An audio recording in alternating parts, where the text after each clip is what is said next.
2019 లో Babasaheb Ambedkar 14th April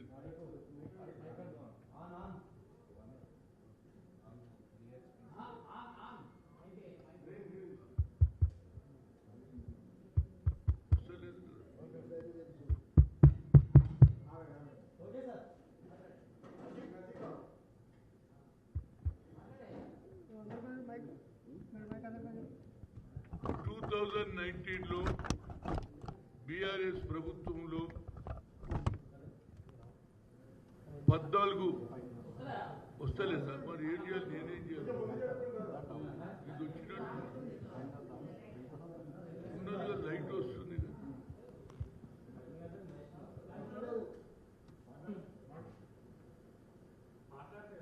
ready వచ్చిందా? వస్తలేదు కదా.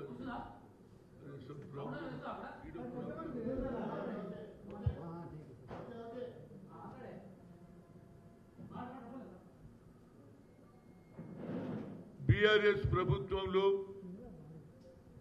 రెడీ బీఆర్ఎస్ ప్రభుత్వంలో 14th April బాబాసాహెబ్ అంబేద్కర్ ఈ దేశానికి రాజ్యాంగం రాసి బడుగు బలైన వర్గాలకు న్యాయం జరగాలని ఆయన కాన్స్టిట్యూషన్ రాయడం జరిగింది. కానీ పంజాగుట్టలో 12 నాడు రాత్రి నుంచి 13 పొద్దున్న వరకు జై భీమ్ కార్యకర్తలు ఆయన స్టాచ్యూ పెట్టాలనే ఆలోచనతో మొదలుపెట్టారు. 12 రాత్రి అంతా పని జరిగింది. 13 పొద్దున ఎర్లీ మార్నింగ్ ప్రభుత్వ ఆదేశాల ప్రకారం అక్కడ పెట్టొద్దు అని ఆయన స్టాచ్యూను ఏది కూలగొట్టడం జరిగింది. ముక్కలు ముక్కలు చేసి జవహర్ డస్ట్బిన్లో పడేయడం జరిగింది. అది తెలుసుకున్న పేపర్లో వచ్చింది. అందులో ముఖ్యంగా బట్టి విక్రమార్క గారి స్టేట్మెంట్ ఉండే, బాబాసాహెబ్ అంబేద్కర్కు ఇంత అన్యాయం జరుగుతుందని ఏ విధంగా కూలగొట్టిందంటే అది తెలుసుకొని 14కు రోజు పొద్దున ట్యాంక్ బండ్లో ఆయన విగ్రహానికి దండ వేసి అక్కడికి పోయాం. అక్కడ అందరూ కార్యకర్తలు, జేబీఎం కార్యకర్తలు అందరూ కూర్చున్నారు. కానీ పోలీసు వాళ్ళు ఎవరిని రాణిస్తలేరు. అప్పుడు నేను అక్కడ పోట్లాడి ఏది షామియానే వేయించి మైక్ పెట్టి కార్పెట్ పెడితే మందకృష్ణ మాదిగ, పిఓడబ్ల్యూ సంధ్య, అదేవిధంగా రాములు నాయకు,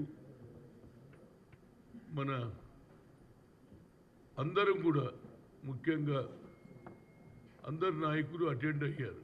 ఆ తర్వాత బొల్లు కిషన్ కూడా వచ్చాడు. సాయంత్రం వరకు ఉన్న తర్వాత 4 గంటలకు మమ్మల్ని అరెస్ట్ చేసి అంబర్పేట్ పోలీస్ స్టేషన్ తీసుకోపోవడం, ఆ తర్వాత నన్ను వదిలేయడం జరిగింది. తెల్లారి నేను పోయి దానకిషోర్ కమిషనర్ ఉండే, మున్సిపల్ కమిషనర్, ఏ విధంగా దీన్ని కూలగొడతారు, అంబేద్కర్ రాసిన రాజ్యాంగాన్ని అపహాస్యం చేస్తారు, రాసినటువంటి వ్యక్తి ఈ విధంగా ముక్కలు ఎట్లా చేస్తారు అని, ఇది తీరని అవమానం బడుగు బలైన వర్గాలకని ఆలోచనతో మాట్లాడితే, నేనేం చేయలేను సార్, అంబేద్కర్ రాజ్యాంగం రాయకపోతే నువ్వు ఈ సీటు మీద కూర్చోలేవు కదా అని అడిగిన. అప్పుడు ఆయన జవాబు, నేనేం చేయగలను సార్, ప్రభుత్వ ఆదేశాలను నేను ఇంప్లిమెంట్ చేసిన, ఐఎమ్ హెల్ప్లెస్ అన్నాడు. సరేరా బాబు, మళ్ళీ మీరు పెడతారా అంటే మేము పెట్టాం సార్ అన్నాడు. మరి మేము తెచ్చుకొని పెడతాం, బాబాసాహెబ్కి ఇంత అవమానం జరిగినాక మేము ఉండలేము, మేము కొత్త స్టాచ్యూ తెస్తామంటే పర్మిషన్ నేను ఇవ్వలేను, కలెక్టర్ను కలుగుమని అడిగాడు. నేను కలెక్టర్ దగ్గరికి పోతే ఆయన ఏమన్నాడు, జాయింట్ కలెక్టర్ గారు, స్టాచ్యూలకు పర్మిషన్ ఇచ్చే అధికారం మాకు లేదు సార్, మీరు పెట్టాలంటే పెట్టుకోండి అన్నాడు. అప్పుడు నేను ఈస్ట్ గోదావరి జిల్లా అమలాపురం వెళ్ళి ఒక మంచి స్టాచ్యూను తయారు చేసి అది 18 జూలైలో పెట్టడం జరిగింది. దాన్ని కూడా పెట్టడానికి నేను స్టాచ్యూ తీసుకొని వస్తుంటే లారీతో సహా డ్రైవర్ పోలీసు వాళ్ళు అతన్ని బెదిరించి, అక్కడ ఒక 200 మంది పోలీసులు ఉండి నన్ను ఏది ఆ స్టాచ్యూని ఎత్తుకపోవడం జరిగింది. మా మీద అందరి మీద కేసు పెట్టడం, బొలారం పోలీస్ స్టేషన్ తీసుకుపోవడం, మళ్ళీ సాయంత్రానికి ఏది జడ్జి దగ్గరికి తీసుకుపోయి మా మీద కేసు పెట్టడం జరిగింది. కానీ జడ్జి గారు వాళ్ళు నాన్ బెయిలబుల్ ఇవ్వకుండా మాకు కొంత అవకాశం ఇచ్చి మీరు ఒక్కొక్కరికి 20,000 ఏదైతే రెస్పాన్సిబుల్ ఇచ్చి డబ్బు కట్టి మీకు అవకాశం ఇచ్చారు. ఆ తర్వాత మేము కేసు నడుస్తూనే ఉన్నది. ఇప్పటికి 5 ఏళ్ళు అవుతుంది. 5 ఏళ్ళు అయిపోయింది. ఇప్పుడు మన కొత్త ప్రభుత్వం వచ్చి కూడా 1 ఇయర్ అవుతుంది. నిన్న జరిగిన సమావేశంలో బట్టి విక్రమార్క గారిని అడిగా, ఏమని మరి బాబాసాహెబ్ అంబేద్కర్ అందరూ కూడా కాన్స్టిట్యూషన్ను అవమానం చేస్తున్నారని, నరేంద్ర మోడీ ప్రభుత్వం అని అందరు నాయకులు మాట్లాడుతున్నారు. కానీ కాన్స్టిట్యూషన్ రాసిన ఆ మహానాయకునికి ఎన్ని రోజులు లాకప్లో పెడతారు? గోషామైలు లాకప్లో ఉన్నది. కానీ కేసు కొట్లాడుతూ ఆఖరికి జడ్జి గారు మాకు ఒక అవకాశం ఇచ్చారు. సార్ మరి మా స్టాచ్యూ అక్కడ ఉంది, పోలీసు వాళ్ళు ఎత్తుకపోయిందని నేను కేసు పెట్టాను అంటే అప్పుడు జడ్జి గారు ఒక 10-20 సార్ల తర్వాత ఆయన అవకాశం ఇచ్చిండు. ఆ జడ్జి గారు ఏమన్నారంటే ఈ మన అంబేద్కర్ స్టాచ్యూను హనుమంతరావుకు హ్యాండ్ ఓవర్ చేయాలని పంజగుట్ట పోలీస్ స్టేషన్కు ఇది ఆర్డర్ ఇవ్వడం జరిగింది. ఆ తర్వాత నేను బట్టి అదేవిధంగా శ్రీధర్ బాబు మేమందరం కలిసి కేటీఆర్ను కలిసాము అసెంబ్లీలో కూడా శ్రీధర్ బాబు కూడా రేజ్ చేయడం జరిగింది. కానీ ఆయన ఏమన్నాడంటే లేదు నువ్వు అక్కడనే పెట్టవచ్చు, కానీ మాది 125 అడుగుల విగ్రహం పెట్టిన తర్వాత నువ్వు పెట్టుకోవచ్చు అని నా ముందే అది మున్సిపల్ అధికారులను పెట్టి హనుమంతన్నని దీనికి స్టాచ్యూ ఇనాగ్రేషన్ చేస్తాడు, ఫౌండేషన్ కూడా మేమే వేస్తామని చెప్పడం జరిగింది. ఆ తర్వాత ఏం జరిగిందో కథను 125 అడుగులు వాళ్ళు పెట్టారు. కానీ అక్కడ అప్పుడు ఉన్నటువంటి బీఆర్ఎస్ నాయకులు వాళ్ళే తెచ్చిపెట్టారు. ఇక నాకు ఆ స్టాచ్యూ అక్కడనే ఉన్నది. ఇంకా కేసు నడుస్తూనే ఉన్నది. ఇవాళ దానిక ప్రతి 2 నెలలకు 3 నెలలకు కోర్టుకు పోవడం, నాంపల్లి కోర్టు పోవడం, మేమందరి మీద కేసులనే పోతూ ఉన్నాం. నిన్న నేను అడిగితే మరి ఏంది దీనికి అప్పుడు ఆల్టర్నేట్ లేక నేనేమన్నా అంటే సరే ఆడ పెట్టిన దగ్గర అయితే ఇక మళ్ళీ దాన్ని తీయడం న్యాయం కాదు కనుక బాబాసాహెబ్ అంబేద్కర్ అభిమానులు కూడా ఓల్డ్ సిటీలో ఉన్నారు.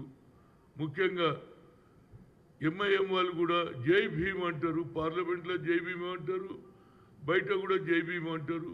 అంతేకాకుండా 2 సార్లు మేయర్ను కూడా ఇది ఎస్సీ వాళ్ళని చేయడం జరిగింది.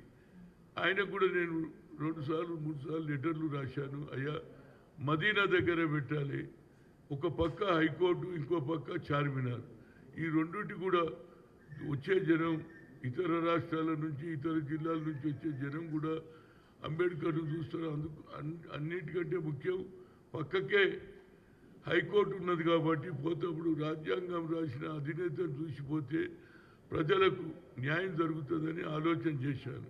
ఇప్పుడు బట్టి హనుమంతరావు గారు ఏడా చెప్తే నేను ఆడ పెట్టిస్తా అంటుండు. నేను ఒకటే రిక్వెస్ట్ చేస్తున్నా, బట్టి విక్రమార్క సార్ మీరు మాట్లాడండి.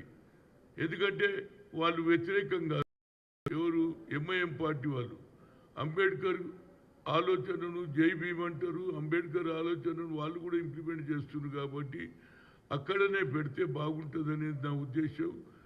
ఒకసారి బట్టి విక్రమార్క గారు అసదుద్దీన్ తోటి మాట్లాడితే అది అందరికీ న్యాయం జరుగుతుంది. ఎన్నేళ్ళని పెట్టాలి?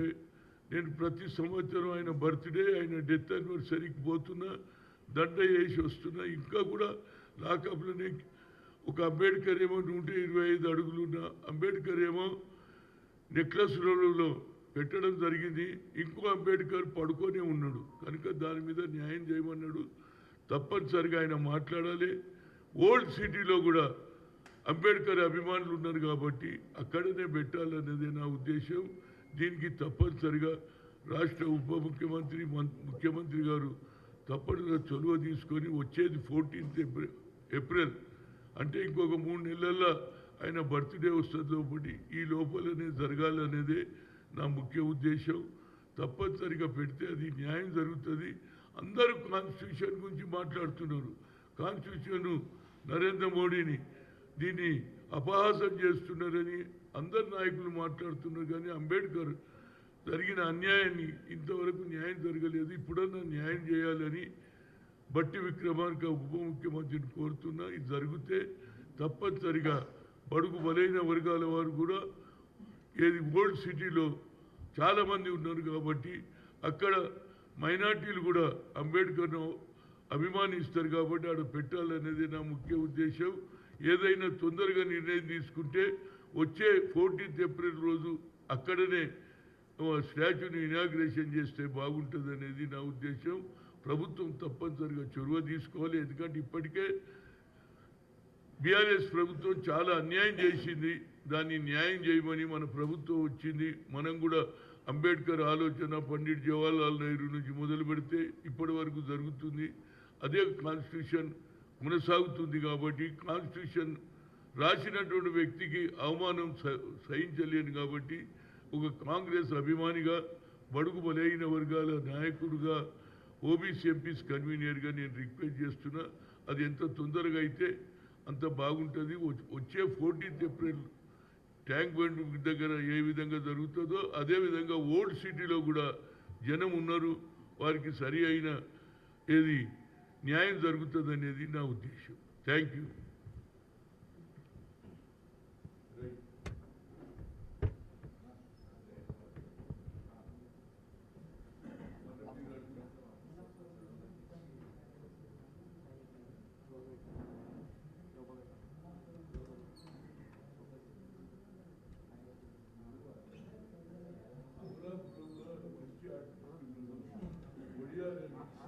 గతంలో అంబేద్కర్